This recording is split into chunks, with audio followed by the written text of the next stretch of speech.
Hello and welcome to Talk About Jazz with Doug Hall. I'm your host, Doug Hall, and today's guest is Jay Danley. Hello, Jay. Hello, Doug. And as a brief introduction, I'm going to review a little bit about Jay's musical background. He is a jazz guitarist and composer from Canada, and is also a recording artist and has performed extensive sessions work with a variety of musicians. He's contributed instrumentally as an instrument to multiple Juno Award-nominated records. And for those of the audience that aren't familiar with Juno, it is similar to the Grammy Awards in the U.S., and he has also been a featured guitarist on the Juno Award-winning blues album of a particular year. And is that the artist Julian Fouth? Did I pronounce that correctly? Yeah, that's very exactly good. Right. And in addition, he has performed with a multitude of legendary musicians from around the world and is recognized as one of Canada's leading jazz and Latin multi-instrumentalists, musician, and composer. Beyond that, and we will ask a question and go down this direction a little bit further, Jay is known as the creator of his own compelling style of ethio jazz and was selected by the Ontario Arts Council in a rigorous juried competition to receive funds to create an album release entitled Ethio Jazz Volume 1. So we will go down that road a bit later in the question and answer period. But I do like to go forward and cue up the music selections so that we can have a chance actually to listen to Jay and his compositions. So we're going to be playing directly from Jay's recent release entitled Great Googly Moogly, music inspired by Frank Zappa. And the first release, the first song on our listening platter is going to be the title cut Great Googly Moogly. So I don't know, Jay, do you want to set this up at all or talk a little bit about kind of how this came to be? Sure. It kind of combines a little bit with discussing how I wanted to make the whole album. The track Great Googly Moogly, I wrote it several years ago when I was, first of all, listening to quite a bit of Zappa's music, but I was also very enthralled with the work of the composer Carl Stalling, who is the genius that invented cartoon music, more or less. He scored all of the Bugs Bunny and Warner Brothers cartoons from 1939 to 1970. And any cliche that you can think of in terms of cartoon music, you're talking about Carl Stalling, pretty much. Okay. So the song "Great Googly Moogly" was originally entitled "How Frank and Carl Did Their Thing," and so the Zappa part of it comes from this. The track was inspired by certain aspects of Zappa's instrumental music. This can be said of the whole album. But in particular, Great Googly Moogly was inspired by the song St. Alfonso's Pancake Breakfast. Has a section in the middle of the song that apparently, from what I've read, was inserted. The song St. Alfonso's existed, and somehow or another it came to his mind, it would appear, from what I can get together from information, to insert this piece of music that was called Rollo Interior. And it's a segment about maybe a minute and a half long or so in the middle of St. Alfonso's, where the band plays this very, very intricate melody, Ruth Underwood on marimba, It's all very, very syncopated. The band plays quite a bit in unison. There's quite a bit of dissonance and chromaticism. So Great Googly Moogly was inspired by that section of St. Alfonso's Pancake Breakfast and Bugs Bunny cartoons. Interesting. Okay. That's a great introduction. Thank you. And I have great fond memories of the first time I placed apostrophe on my turntable. And there it stayed for a month or more. Right. So, yeah. We were ready to roll, I believe. Okay, here we go. Let's listen to a little bit of Jay Danley's Great Googly Moogly composition.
Wow. So that is quite an intro. I was thinking in terms of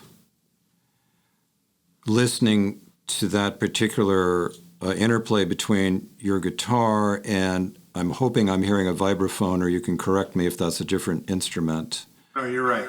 And it takes me to memory, of course, of Zappa on guitar and playing with the astoundingly talented Ruth Underwood on vibraphone, and how that relationship that I actually never heard him talk about, but it's probably somewhere, how that relationship was very special and very tight. I read something recently that was apparently a quote from him where he said something along the lines of, I wish I had more musicians like Ruth. I can take anything that I write at any given moment and simply put it in front of her and she'll get at least 98% of it right, or something to that effect. He, from what I was able to gather, he has just glowing things to say about her. And right. I think that one of the things about his music was what we would call the, give me a minute now, interesting timbrel effects that would happen with the various instruments that would be used. And certainly the albums with Ruth are possibly the most popular of his catalog.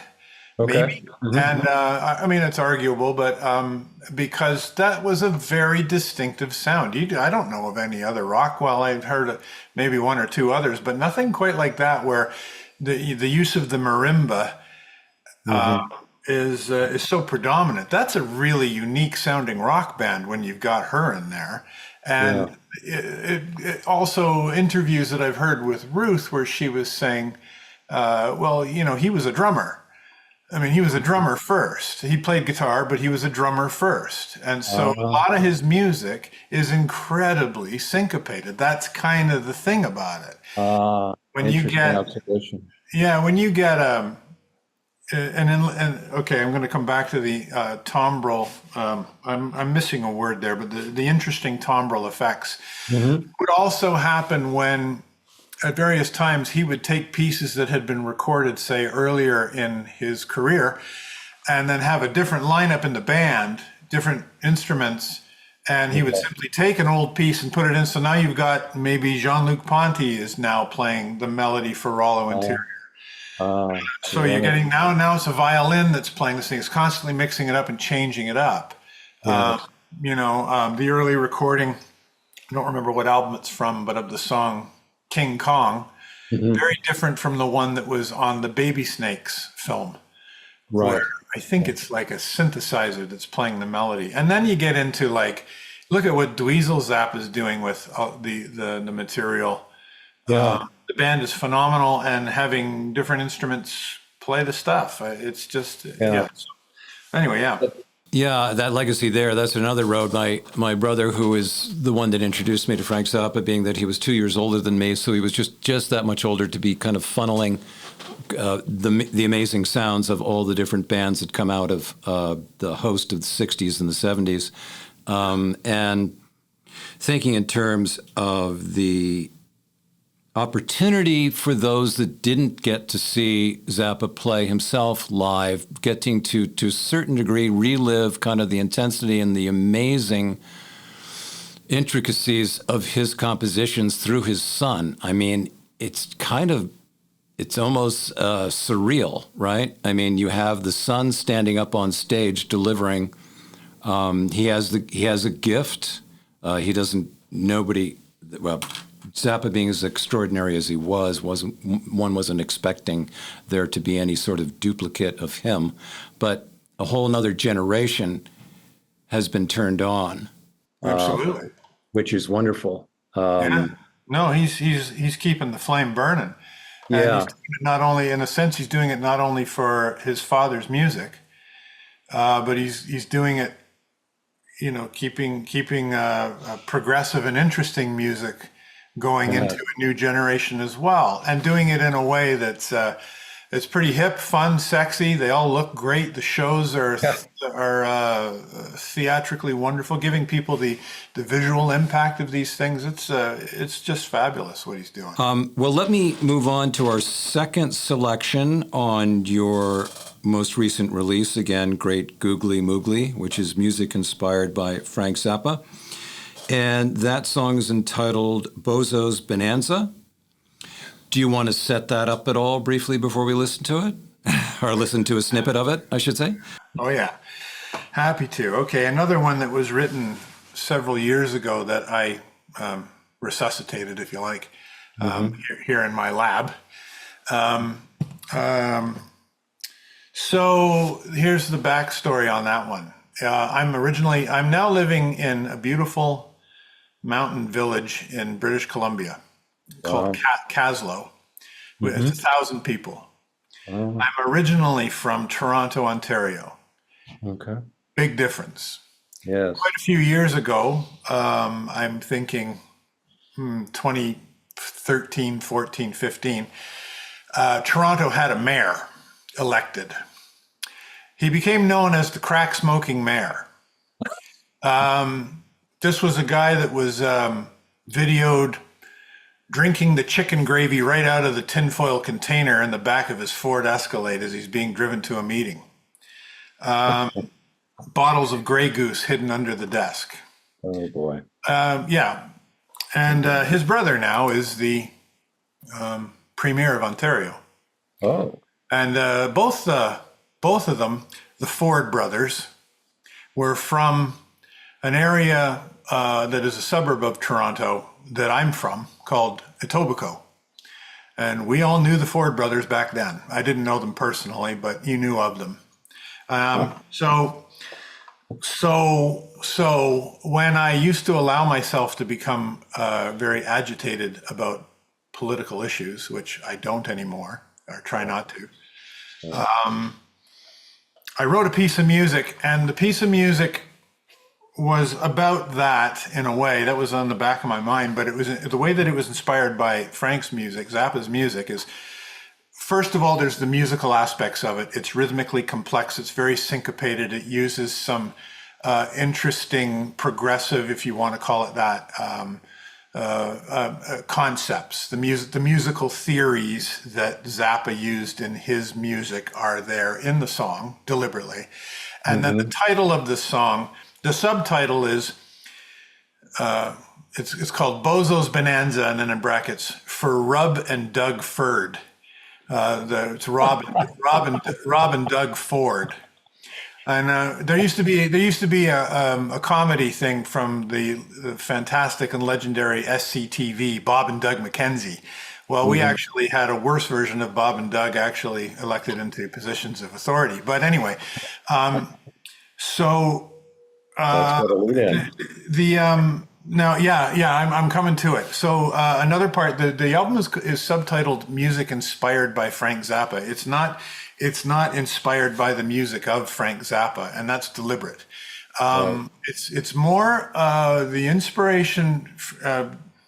The musically theoretical stuff is there, and I got more to say about that if you'd like. But the idea, what I believe he essentially stood for also is an inspiration, particularly with his wonderful campaigning against the PMRC. Yes, I remember. When he was going up against these utterly ridiculous cartoon-like characters. We're back to cartoons again. Cartoon-like characters. Yeah, and he's standing up, and he's the one that actually had the sense to say to Al Gore, he said, what's really going on here? Right. And that's a key moment, because as it turns out, what he said that prefaced that was, usually when these types of things are happening, it's because certain agencies within the government want to distract people away from what's actually happening. Right. What's really going on here? Right. And as it turns out, we find out that was happening while the Iran-Contra scandal was going on. Yeah. So it's this type of information that is a very big inspiration towards me, for me personally, about Zappa. So that's why the song is called Bozo's Bonanza for Rub and Doug Ford. Okay, well, that's quite a lead-in, and I'm going to have to come back to you. Sorry about that. No, that's fine. Let's give a listen to Bozo's Bonanza.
Wow, that's just a great burning, ripping lead. It certainly reminds me of the flavor and style of Zappa in particular. I am also, as you talked about percussion-wise, it's funny, I had written this down because I'm not a musician, but I've listened to a lot of music, and I try to listen more carefully to the component parts. I'm thinking in terms of the percussionists, with you just talked about, and I saw him play live probably 5 times. You have in his rotating band some of the greatest contemporary percussionists that are playing music at the time.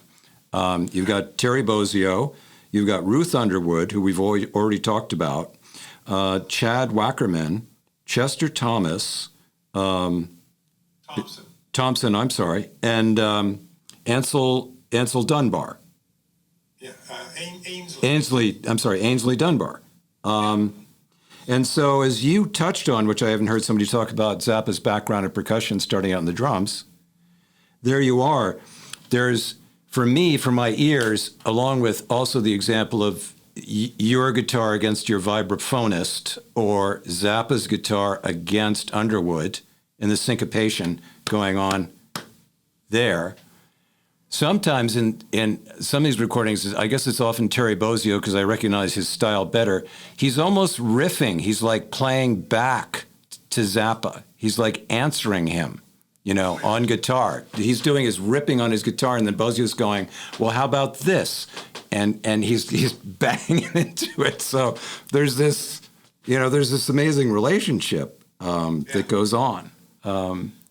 So I don't know if you want to make any observations about that as it relates to. That's the thing about what can happen when you're playing live together with a bunch of other musicians, right. And good musicians. So this is it's been an interesting challenge and a very rewarding one for me. I'm playing everything on the album. Oh, and, to be completely transparent about that, the orchestral instruments and the what you might call jazz instruments or the brass instruments, they are being played by me on a MIDI editor. So kind of like what Zappa did with Jazz from Hell, I'm using the top-notch, highest industry standard, what are called VSTs, a type of software, to give me the sounds of the oboes, the bassoons, the timpani, the saxophones, trumpets, trombones. But it's all being played by me on a MIDI editor, but keyboards like piano and organ, guitar, bass, drums are all being played by me manually. Oh, my. So, and I'm overdubbing it. And the way that I tried to get some of that interplay that you're talking about was I know the piece of music in my head already. I've written it. So I start from what I call the ground up, start with the drums. And when I'm playing the drums, I can hear the song in my head. Yeah. And I can hear what I'm going to be doing and imagine, I actually literally imagine that I'm playing in a room with 4 other musicians. And as I'm laying down the drum track, I imagine that the bass player will do a little thing over here. So on the drums, I will accent that or play off of it, play around it in my mind, playing off of these 4 other imaginary musicians. That's the best I can do when I'm doing it here in the lab, and I'm doing it all by myself. So I do try to get that kind of a live feel, right? Okay.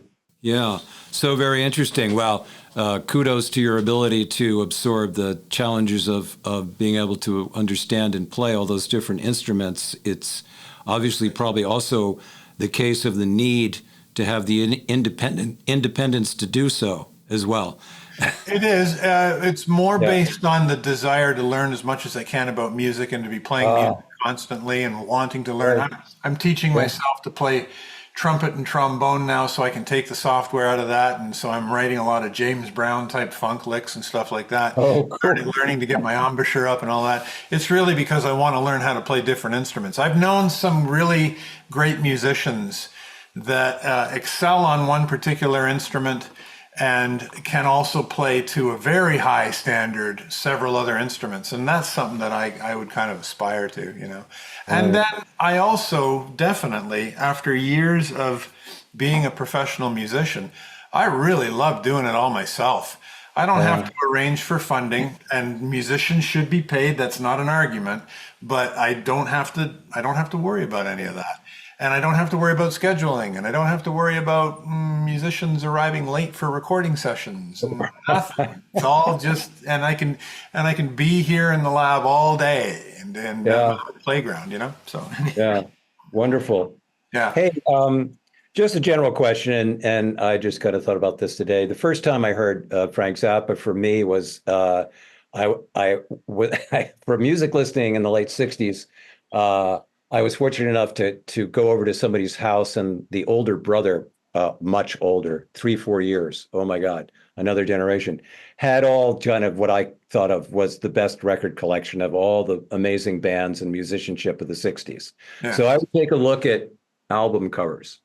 Oh yeah. And I saw Hot Rats, and I said, wow, what could possibly be on this album? Look at this cover. This is outrageous. I better hide this if I buy it.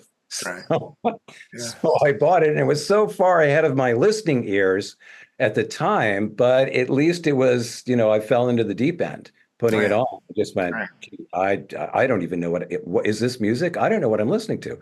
So did you have any sort of revelation in your young life? Many times. Mm-hmm. I remember them all fondly. I'll give you the first one that I can remember. It was in grade 6. We used to do a thing where the music teacher would have us bring in an album, and people would play tracks off of an album. Right. 1978, for a 10-year-old boy, the greatest thing in the world was Kiss. Okay, so bear with me now. Bear with me. I was that 10-year-old boy, but there was another kid in the class that brought. I'll do my little description of it. If you let me tell the story the way I like to tell it. They put the record on, and it started off with a sounds like machines grinding, and then somebody screaming at me. And then it sounds like drums and basses and guitars all falling down a hill. And then somebody screams at me, and then the drums and the basses fall down a hill again. It was the song Black Dog by Led Zeppelin on the fourth album. Oh yeah. And I had this, it was the first time that I ever had this happen, and it happened to me a couple of times since. At first, I absolutely hated it. Mm-hmm. But there was something in there that made me go, I got to hear that again, because I was really, really into music, but I didn't understand it. I don't get this. They keep stopping and starting, and what is going on here? Right. But I how did it happen? I guess I heard it at a friend's place again, and then I got the album and I put it on, and I couldn't stand it. But I kept going back to it. There's something there that I don't understand. Let me hear that again. Let me hear that again. No, I hate it. Wait a minute. Let me hear that again. And through all of that, I kind of went, wait a minute. That's incredible. I've never heard anything like that in my life. That has got to be the best drumming I've ever heard. And I get it. Holy cow. And I was totally knocked out and became a Zeppelin fanatic from there at the age of 10 or 11. Yeah. And then the second one that comes to mind now, this is true, what I'm about to say. And I say this to a lot of my students. I've played a lot of different music from a lot of different genres, a lot of different things. I had a long career playing traditional Cuban music, son cubano. The Ethio jazz excursions and jazz fusion and blues. And I played in a really good rock and roll band, like straight ahead Ramones styled rock and roll band in the 90s. It was really good. So I've done all of these types of things. And there's one group that I say is the single most influential group of 5 musicians that has ever had an impact on me. And it's the Peter Gabriel era of Genesis. Wow, it's so funny you say that. That had a huge impact on me too. Oh Interesting. yeah, Go ahead. no, there wasn't anything Yeah. like it. And the same thing happened. Um, I heard on radio. Used to record radio late at night in the '70s and Yeah. 80s, and Right. they played the live seconds out version of "Supper's Ready." Yeah. And the first time I heard it, I was like, "What the heck is this?" It's like 10 minutes of these guitars doing these chords and Yeah. really complicated melody, and there's no drums. And the song, Right. it's 23 minutes long.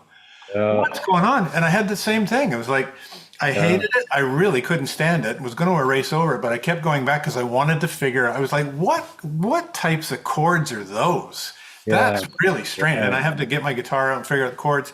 And then certain things started to happen, like, wait a minute, the melody that the flute is playing there is the same melody that was being played at the beginning of the song. And then Yeah. there's this other section that's repeated at the very end of the song. That's like classical music. That's like what they call a reprise. Right. I just went head over. And I was like, that's incredible. It suddenly something happened with me with that band where I realized they're not like other bands. Other bands do a section where they do a guitar solo. Right. Or they do something like this. This band actually writes an entirely different piece of music and puts it in there. And that was the Right. first time I got that concept that this is a composer's art, and that you Right. could not only are supposed to be really fluent on your instrument, but you're supposed to be you could be a really good composer in rock and still have the Right. big banging drums and all the satisfying things, the bombast and all of this. But Yeah. Genesis was the one that showed me that.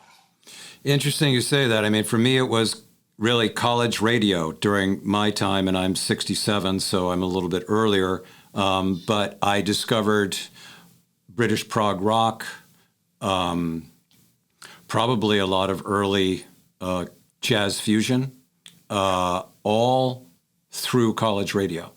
Oh, yeah, very cool. Yeah. And Yeah. and that was an introduction. And then I would, of course, rush out and buy, quickly scribble down, wait for the old days, wait for the DJ. So who the hell is this?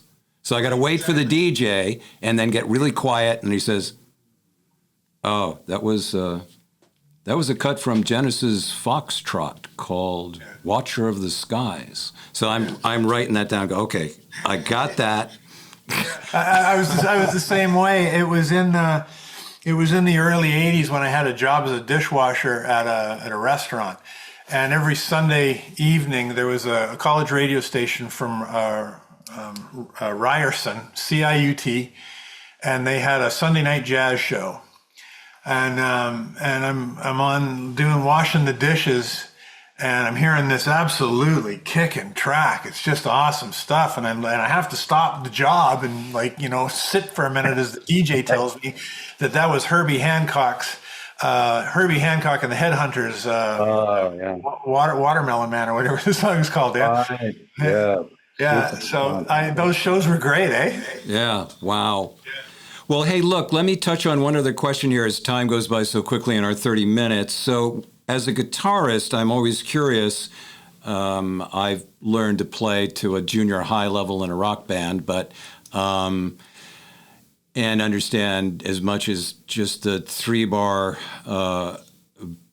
three-chord blues and 12 bars. From your perspective, when you approached Zappa's guitar structure and style, particularly for this album, maybe, what has surprised you or intrigued you the most about what you learn?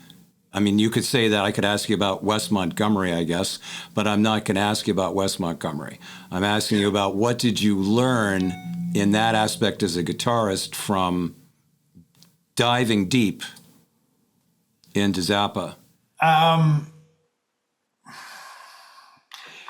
He very definitely had his own style and sound on the guitar. There's a lot of players that pay lip service to that, and he's one of them that actually really had it. Why was that? Probably because his ability to be instantaneously creative and expressive was very, very high. The music was already sorted out. The complexity of the music and the composer's art was done elsewhere. His guitar soloing was generally done over areas where he had a very wide harmonic playing field. The band would be keeping down just a solid groove over a chord progression, and he could just go to town on it. Rollo Interior, that's a different side of Zappa's composing. The guitar playing is where he's composing on the spot. And what he was able to do, my feeling on it was that it was a very, Steve Vai referred to it as a visceral thing. And I can kind of feel that, like there's a physicality to it. Okay. What I got from it was, don't rely so much on what you know about scales, but get more into the idea that you kind of don't know what you're going to do. You know where you are harmonically, you're fine, you're safe. There's not going to be anything to be worried about, but just play a phrase and make it be just kind of wild and crazy, as if you're taking paint and throwing it at the canvas. Right. Okay. And that, I don't know that he would ever say anything like that about his playing, but that's what I felt about it. When you listen to things like the Shut Up and Play Your Guitar albums, or Shake Your, favorite of mine was Shake Your Booty. He's taking those great guitar improvisations, and it's kind of like scattershot. It's a flailing of notes here, and then a flailing of notes over there, and then some blues licks, and then chromaticism, and it seemed to me to be very intuitive as opposed to intellectual. Right. That's another thing that I don't know if he would agree with me on that. That's my take on it, but it seemed to me that the intellectualism comes in when he's writing the notes on the paper, and when he's playing the guitar, it's a completely different side of him as a musician. Yes. Yeah, thank you for sharing that. I mean, I don't have many opportunities to ask in that direction, but to the listener, the creativity is overwhelming that is then coupled with technical playing of course, and he's made fun of simply technical players before, as he is allowed to do, and his personality is such that he took no prisoners, and that's, I think, some of the reason people love him. I wish we had a little more time. I'm remembering Vai's explanation about his experience auditioning for the first time in front of Zappa and what that experience was like. And Zappa he's got these great quotes and phrases. And, to cut it short, Vai had been given music, complicated music, to study and to learn, to transcribe on his guitar, and he shows up at the audition, and they're not playing any of that music that he's been studying, and he goes into they go into this really abstract deep end, and there's a break, and he goes up to Zappa and he says, I'm really happy to be here. I did transcribe all the music you sent me, and I worked on it, but we're not playing any of that now. He said, it's really abstract. And then Zappa turned to him and said, well, Steve, I hear that Linda Ronstadt needs a guitarist. I just thought, that's the side of him where he sometimes just zings you. Yeah, no, I remember hearing Vai say that. And okay, play this. Okay, now play it in 7/8. Okay, now play it in 7/8 reggae. Okay, now add that note there. And Vi finally goes, it's not possible. Oh, yeah? I hear Linda Ronstadt's looking for a guitar. Yeah, it's great. Hilarious. Yeah, and yeah, really. Yeah, absolutely. But, what I can take from that is that part of what I think all of the musicians' learning curve was, you should go home and do your homework, and you better go home and do your homework, and then also know that on the day of the gig, he might actually just say, we're not doing that, we're doing this, and be ready to go. You got to get into the whole vibe and headspace and spirit of what he's doing with his music. And if you could do that, then maybe you'd make the band, Yeah. Well, look, we've had a great conversation. I wish this had been an hour, but we might be able to reconnect another time. I want to close by giving you a quick opportunity maybe to talk a little bit about your next musical project and maybe some performances that you have upcoming, and then we'll close it out. My life as a musician has changed greatly since I've moved to Caslow, and performing is not really a priority of mine anymore. What I am doing is I'm doing things like I've got a program here that's called Kootenai Garage Band that I run for kids, and I teach kids how to play music in a rock band setting. Oh, wow. Okay. So that's taking up a lot of my time. The next musical thing that I'm going to do is I've always had a very deep passion for Cuban music. Yes. I've played a lot of Cuban music through my lifetime, and the thing that I'm currently working on a few things actually, a collection of classical music that I'm doing, and then this other thing that's more recent is I'm planning on putting out a Latin jazz record. Okay. Yeah, like that. Wow. All right. Well, look, Jay, thanks again. It's been a wonderful conversation, and you've got, well, myself and Jeremy, the sound engineer producer, who are all huge fans of Zappa for all the reasons that we can touch on, and we touched on some of them here today. But boy, what a remarkably creative and amazing and unique musician, for lack of a better word, or a series of words. So thank you for your contribution, and have enjoyed listening to your release, Great Googly Moogly, which is currently available. And again, thanks for your time, Jay. Enjoyed the conversation. Yeah, I really enjoyed it too, Doug. Really nice to meet you, and thanks for having me on your show. All right. Take care.